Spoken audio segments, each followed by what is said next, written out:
Tiga kelebihan dan dua kekurangan awning PU metal form yang mungkin korang tak tahu. Pertama ialah awning yang lebih senyap berbanding awning ACP. Sebab apa? Sebab dia foam ni nampak tebal. Dia tebal ni, dia kurang gegaran. So bila dia kurang gegaran, dia bunyi-bunyi dia sangat-sangat perlahan. Kalau waktu hujan memang tak bising lah, senang kata. Yang kedua, dia adalah awning yang sangat susah nak bocor. Sebab pemasangan dia akan overlap antara satu bumbung dengan satu bumbung yang lain. So dia akan sangat susah nak bocor. Sebab kalau air tu dia takkan nak meluncur naik atas kan. So dia akan turun ke bawah. Dan dia tak ada masalah bocor lah kat penyambungan ni. Dan yang ketiga, dia sangat-sangat kukuh dan susah nak bengkok. Yelah, kalau korang tengok ni pun tebal kan. Dia tebal ni kalau macam cuba bengkok pun memang tak boleh bengkok lah. Memang sangat-sangat kuat lah. So kalau macam rumah korang ada macam banyak monyet ke kucing ke yang suka panjat atas bumbung, yang ni memang sesuai lah untuk rumah korang. Kekurangan dia pula, ni ramai yang tanya kita orang, dia mudah terbakar ke?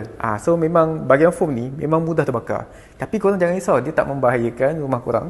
Sebab apa? Sebab foam ni disebabkan dia terlampau mudah terbakar. Dia laju tau. Dia akan makan laju yang mana dia tak sempat pun nak bakar bahagian yang besi ni. Dan lagi satu, harga dia sedikit mahal lah berbanding metal deck dan juga ACP. Tapi dia mahal sebenarnya tak kisah sangat pun. Sebab apa tau? Sebab ini adalah investment korang untuk 10-15 tahun yang akan datang. So kalau korang pasang sekarang, korang bahagikan dengan 15 tahun. Jadi dia adalah satu nilai yang sangat berbaloi untuk korang dapatkan awning yang sangat-sangat berkualiti, sangat-sangat tahan lasak.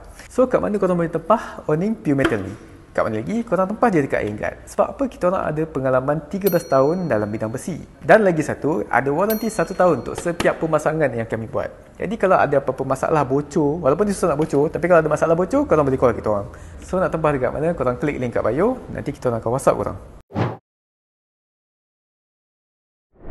Closins, iron guards,